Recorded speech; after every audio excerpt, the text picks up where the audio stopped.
Samantala, lalaban ako, sabi ni Mark Magsayo. Handang harapin si Shakur Stevenson sa 135 pounds. Muling naging maingay ang pangalan ng Pinoy boxing contender na si Mark Magnifico Magsayo matapos nitong ipahayag na handa siyang makipagsabayan sa pambatong Amerikanong si Shakur Stevenson sa 135 pounds lightweight division. Ayon kay Magsayo, walang takot niyang harapin ang dating kampeon. Ngunit may isa siyang malaking katanungan. Kaya pa kaya ni Shakur na bumaba sa 135 pounds limit? Pansin kasi ng marami na lumalaki na ang pangangatawan ni Stevenson at kasalukuyan na ito ang lumalaban sa super lightweight 140 pounds division kung saan hawak nito ang WBO at the ring titles matapos talunin si Teofimo Lopez. Matapos ang kanyang matagumpay na TKO victory laban kay Fergal McCrory sa kanyang 135 pounds debut, buong pagmamalaking sinabi na Magsayo na ang pag-akyat sa lightweight division ang pinakamagandang desisyon sa kanyang karera. This is my prime, this is my weight, ayon sa Pinoy fighter. Mas ramdam niya ang kanyang lakas at stamina sa 135 pounds. Hindi tulad noong lumalaban pa siya sa 126 pounds featherweight division kung saan nawawala siya ng lakas at binti dahil sa sobrang pagbabawas ng timbang. Buo na ngayon ang kanyang explosive power at bilis. Umapaw naman ang iba't ibang opinyon mula sa boxing community.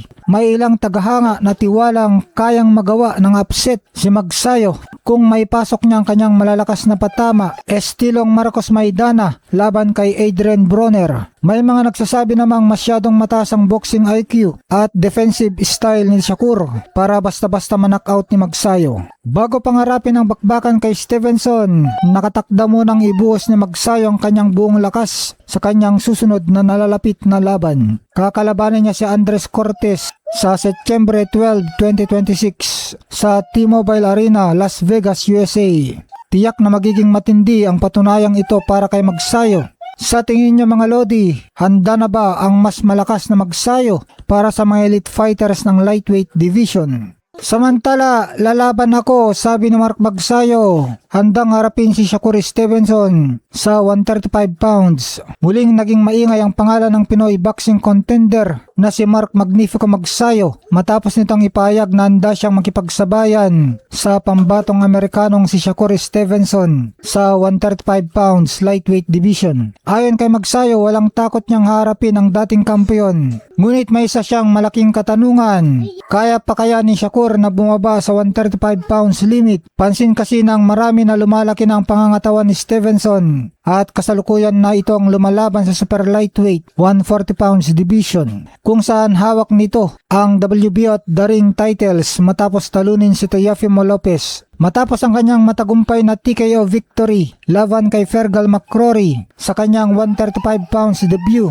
buong pagmamalaking sinabi na Magsayo na ang pag-akyat sa lightweight division ang pinakamagandang desisyon sa kanyang karera. This is my prime, this is my weight, ayon sa Pinoy fighter. Mas ramdam niya ang kanyang lakas at stamina sa 135 pounds. Hindi tulad noong lumalaban pa siya sa 126 pounds featherweight division kung saan nawawala siya ng lakas at binti dahil sa sobrang pagbabawas ng timbang. Buo na ngayon ang kanyang explosive power at bilis. Umapaw naman ang iba't ibang opinyon mula sa boxing community. May ilang tagahanga na tiwalang kayang magawa ng upset si Magsayo kung may pasok niya ang kanyang malalakas na patama, estilong Marcos Maidana laban kay Adrian Broner. May mga nagsasabi namang masyadong mataas ang boxing IQ at defensive style ni Shakur para basta-basta ma-knockout ni Magsayo. Bago pangarapin ang bakbakan kay Stevenson, nakatakda munang ibuhos ni Magsayo ang kanyang buong lakas sa kanyang susunod na nalalapit na laban. Kakalabanin niya si Andres Cortes sa Setyembre 12, 2026 sa T-Mobile Arena, Las Vegas, USA. Tiyak na magiging matindi ang patunayang ito para kay Magsayo. Sa tingin niyo mga Lodi, handa na ba ang mas malakas na Magsayo para sa mga elite fighters ng lightweight division? Samantala, lalaban ako, sabi ni Mark Magsayo. Handang harapin si Shakur Stevenson sa 135 pounds. Muling naging maingay ang pangalan ng Pinoy boxing contender na si Mark Magnifico Magsayo matapos nitong ipahayag na handa siyang makipagsabayan sa pambatong Amerikanong si Shakur Stevenson sa 135 pounds lightweight division. Ayon kay Magsayo, walang takot niyang harapin ang dating kampeon. Ngunit may isa siyang malaking katanungan. Kaya pa kaya ni Shakur na bumaba sa 135 pounds limit? Pansin kasi ng marami marami na lumalaki na ang pangangatawan ni Stevenson at kasalukuyan na ito ang lumalaban sa super lightweight 140 pounds division kung saan hawak nito ang WBO at the ring titles matapos talunin si Teofimo Lopez. Matapos ang kanyang matagumpay na TKO victory laban kay Fergal McCrory sa kanyang 135 pounds debut, buong pagmamalaking sinabi na Magsayo na ang pag-akyat sa lightweight division ang pinakamagandang desisyon sa kanyang karera. This is my prime, this is my weight ayon sa Pinoy Fighter. Mas ramdam niya ang kanyang lakas at stamina sa 135 pounds. Hindi tulad noong lumalaban pa siya sa 126 pounds featherweight division kung saan nawawala siya ng lakas at binti dahil sa sobrang pagbabawas ng timbang. Buo na ngayon ang kanyang explosive power at bilis. Umapaw naman ang iba't ibang opinyon mula sa boxing community. May ilang tagahanga na tiwalang kayang magawa ng upset si Magsayo kung may pasok niya ang kanyang malalakas na patama, estilong Marcos Maidana laban kay Adrian Broner. May mga nagsasabi namang masyadong mataas ang boxing IQ at defensive style ni Shakur para basta-basta manaknout ni Magsayo. Bago pangarapin ang bakbakan kay Stevenson, nakatakda munang ibuhos ni Magsayo ang kanyang buong lakas sa kanyang susunod na nalalapit na laban. Kakalabanin niya si Andres Cortes sa Setyembre 12, 2026 sa T-Mobile Arena, Las Vegas, USA.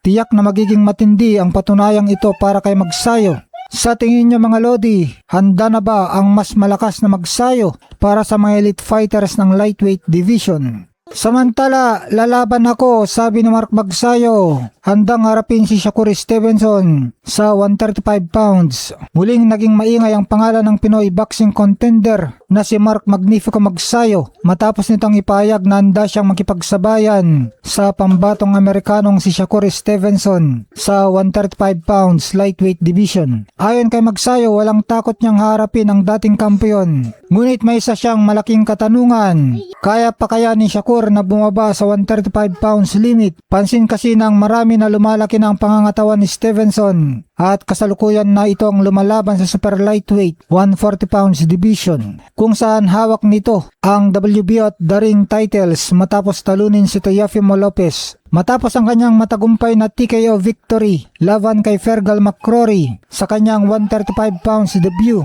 buong pagmamalaking sinabi na Magsayo na ang pag-akyat sa lightweight division ang pinakamagandang desisyon sa kanyang karera. This is my prime, this is my weight ayon sa Pinoy Fighter.